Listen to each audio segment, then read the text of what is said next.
magkasabay sa enrollan tapos classmate pa kita. Kaya laking tuwa muling makita ka. Bago pumasok ng classroom may hinihintay ka. At pagdating sa test laging nakakapasa. Pinilit kong di magloko kasi inspirasyon ka. Kapag recess time na gusto kitang kasabay. At kung manligaw man ako okay lang maghintay. Dahil mahal kita ang tunay ikipoprotektahan. Sa lahat ng mga bagay wag ka lang masaktan. Tayo'y nagtutulungan pag meron takdang aralin. Akin lang napansin lumalim na ang pagtingin sa isa't isa. Kaya naman sana madinggin ng Panginoon na matagal ko nang hiniling na makasama at maging kami ay natupad din. Pangako ko sa'yo sinta ikaw ay mamahalin. Pero bakit?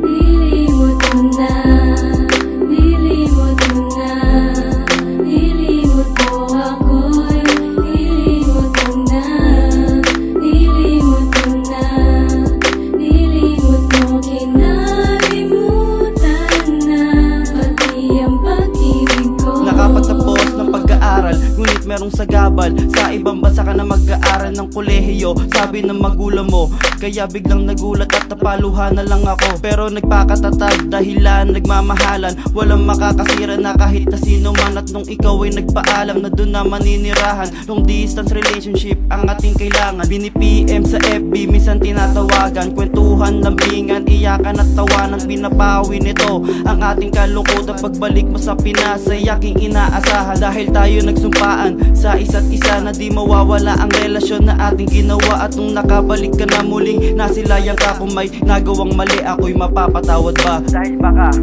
Nilimot mo na, nilimot mo na, nilimot mo ako'y nilimot mo na, nilimot mo na, nilimot mo, kinalimutan na pati ang pag-ibig ko. Lumipas na lumipas ilang pa mga taon, unti-unting naputol ating komunikasyon. At kahit na masakit pinilit ko na magtiis. Alam mo ba kung gaano kita namimiss? Di mapakali sa mga araw na wala ka. Laging umaasa muli tayong magkikita na papawi ang lungkot sa tagal ng pag-awalay. Pag uwi ko sa Pinas ay kay tagal kong hinintay.